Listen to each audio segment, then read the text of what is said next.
जौनपुर महाराजगंज के बदलापुर विधानसभा के भाजपा विधायक रमेश चंद्र मिश्रा ने सामुदायिक स्वास्थ्य केंद्र महाराजगंज अधीक्षक डॉक्टर स्वतंत्र कुमार को पीपीई किट दिया। उन्होंने कहा कि स्वास्थ्य विभाग रात दिन सभी लोगों की सेवा में अपनी अहम भागीदारी निभा रहा है। जहां एक और लोगों को कोरोना संक्रमित लोगों से दूर रहने को कहा जा रहा है, वहीं कोरोना योद्धा बने डॉक्टरों को उन लोगों का उपचार करने के लिए उनके पास जाना पड़ता है। उनकी सुरक्षा के लिए ये पीपीई किट अस्पताल को दी गई है। साथ ही विधायक ने अस्पताल के बाहर बन रहे कोरोना जांच केंद्र प्रसूता कक्ष की साफ सफाई का निरीक्षण भी किया। इस मौके पर डॉक्टर रमेश चंद्र, ओमकार भारती, शिवगिरी, अंबुज तिवारी भी मौजूद रहे।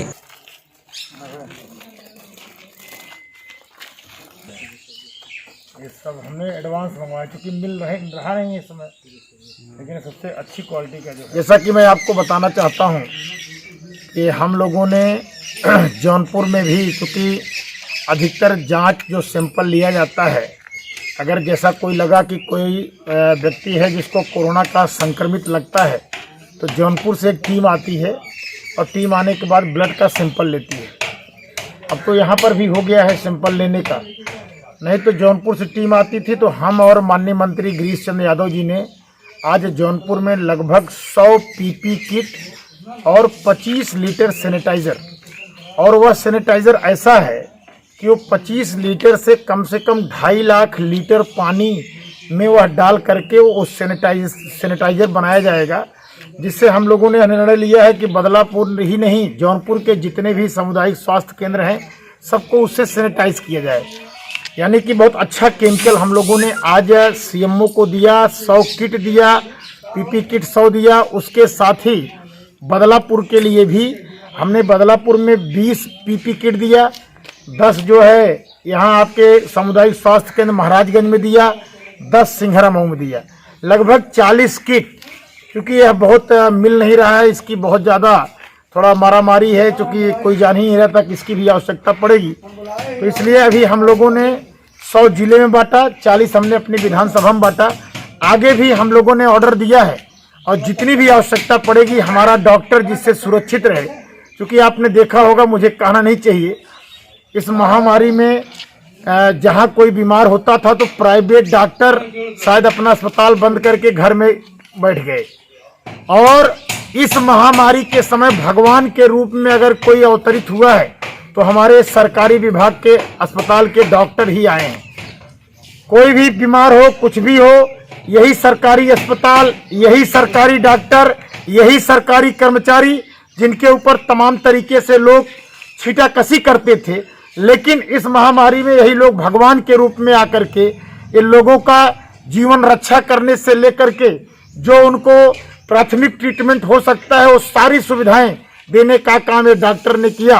तो हमारा भी धर्म था कि जनप्रतिनिधि होने के नाते ऐसे हमारे स्वास्थ्य कर्मियों को सुरक्षा की दृष्टि से हमने पीपी किट मंगवाया, जिससे कि कम से कम उसको पहन करके ऐसा कोई व्यक्ति है जिसको लग रहा हो कि ये संक्रमित है, उसकी ये लोग जांच कर सकें, जिससे कि उसका संक्रमण हमारे किसी भी स्वास्थ्य कर्मी को न छू सके।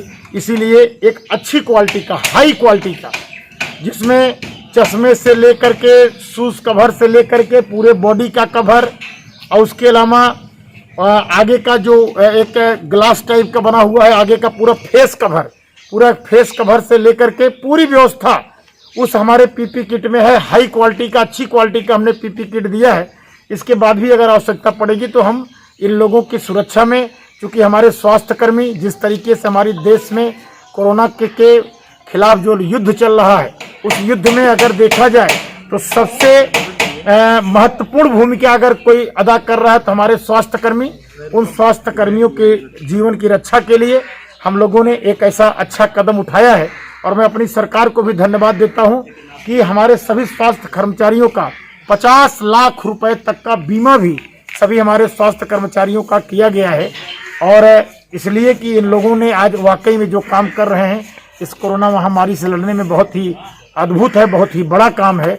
इन लोगों का सराहना करना चाहिए, इन लोग का अभिनंदन करना चाहिए, इन लोग को नमन करना चाहिए। जो बाहर से आ रहे हैं, बताइए विधायक, जैसे मान लीजिए जो बाहर से आ रहे हैं उनको खाली दिक्कत हो रही है, चेकिंग का तुरंत उनका चेकिंग तो हो नहीं पा रहा है, इसके विषय में ऐसा है क्योंकि संख्या बहुत ज़्यादा है। जौनपुर में भी मैं गया था, वहाँ भी काफ़ी संख्या है, क्योंकि अभी हमारे पास जैसा हमने कहा कि धीरे धीरे हम लोग अपग्रेड हो रहे हैं, व्यवस्थाएं हो रही हैं और उसके लिए हम लोग धीरे धीरे तेज़ी कर रहे हैं। पहले जिला से टीम आती थी जांच करने, लेकिन आप सोचो कि पहले में अब में कितना अंतर आ गया।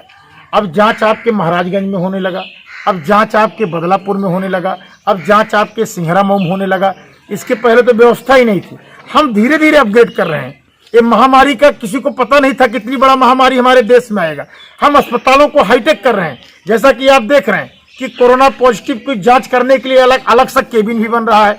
और हमारे समझ से हम धीरे धीरे उन सारी व्यवस्थाओं को लाएंगे कि हमारे जो ग्रामीण स्तर के सामुदायिक स्वास्थ्य केंद्र हैं उनका भी पेशेंटों की जांच हो सके और उनकी जो है सारी समुचित व्यवस्था इलाज की हमारे सामुदायिक स्वास्थ्य केंद्र पे हो जाए। आज हमारे पेशेंट, आपको पता होगा कि अगर कोई संक्रमित जब उसका टेस्ट में रिपोर्ट आ जाता है तो हम उसको बनारस भेजने का काम करते हैं। अभी बनारस में हम लोग रख रहे हैं। बनारस के बाद जब वहाँ फुल हो जाएगा हमारे क्वारंटाइन सेंटर तो हम अलग जगह रखेंगे, जौनपुर में रखेंगे। लेकिन आज हम लोगों ने अपने सभी सामुदायिक स्वास्थ्य केंद्र को अपग्रेड करने में लगातार दिन रात काम कर रहे हैं। जैसा कि आप लोग जानते भी हैं कि हम लोगों ने सभी विधायकों ने अपनी विधायक निधि का 3 करोड़ रुपए, 3 करोड़ विधायक निधि, साथ में ही अपने वेतन का 30% हम लोगों ने माननीय मुख्यमंत्री जी के आह्वान पर हम लोगों ने उत्तर प्रदेश सरकार में कोविड-19 में जमा कर दिया गया है। ये सारा विधायक निधि जो है उसमें रख लिया गया है। और उस विधायक निधि से माननीय मुख्यमंत्री जी ने भी कुछ दिन पहले स्टेटमेंट भी दिया था कि जो कोविड-19 का जो हमारा फंड है, जो हमारा, उससे हम जो काम करेंगे, सबसे पहला काम हमारा जितने भी हमारे सामुदायिक अस्पताल हैं हम उसको अपग्रेड करने का काम करेंगे। क्योंकि मैं अभी आईसीयू में, अगर यहाँ पर आईसीयू लगवा दूं, मैं अपनी विधायक निधि से आईसीयू लगवा दूं तो आईसीयू को ऑपरेट करने वाला एक ऑपरेटर होता है। हमारे पास ऑपरेटर है नहीं तो वह धूल खा के खराब हो जाएगी। जैसे गांव में जो लोग आ रहे हैं बाहर से, जो कुछ लोग बता नहीं रहे, तो इससे कैसे क्या होगा? कुछ जैसे आप क्या बता नहीं रहे हैं? जैसे गांव में आ रहे हैं लेकिन जानकारी नहीं दे रहे हैं, सूचना नहीं दे रहे हैं, ऐसा है। दबाव में है। प्रधानों को यह जिम्मेदारी दी गई है कि सभी प्रधान जैसे ही कोई बाहर से आता है उसको पहले अस्पताल भेजें, अपने नज़दीकी सामुदायिक स्वास्थ्य केंद्र भेजें, उसकी जो है जांच कराएं। जांच करने के बाद अगर वो स्वस्थ है, किसी प्रकार की कोई दिक्कत नहीं है, तो घर में ही क्वारंटाइन हो सकता है। अभी एक नया आदेश आया है कि अगर किसी के पास घर है या जैसे चक्की है या कोई ट्यूबवेल है, पाही होता है, वहाँ पर वो क्वारंटाइन रहे 14-21 दिन तक। 21 दिन तक वो घर वालों से नज़दीकी ना बनाए, दूर से ही जो है सबको माने कि रखा जाए लगभग 21 दिन। और अगर जिसके पास रहने की व्यवस्था ना हो, वो जो हमारे समुदाय, जो हमारे स्कूल हैं, जो सरकारी पाठशाला हैं, वहाँ पर प्रधान जी के द्वारा व्यवस्था की जाएगी। वहाँ पर उनको कम से कम 21 दिन रखा जाएगा। जौनपुर के महाराजगंज में लाखों की बड़ी रकम रिटायर्ड कर्मचारी से एटीएम बदलकर जालसाजी करने वाले दोनों युवक बृहस्पतिवार को सुबह पुलिस के हत्थे चढ़ गए। सीसीटीवी फुटेज के आधार पर दोनों जालसाज साधुओं की हुई गिरफ्तारी। जौनपुर से केके न्यूज ब्यूरो ओम प्रकाश सेठ की रिपोर्ट।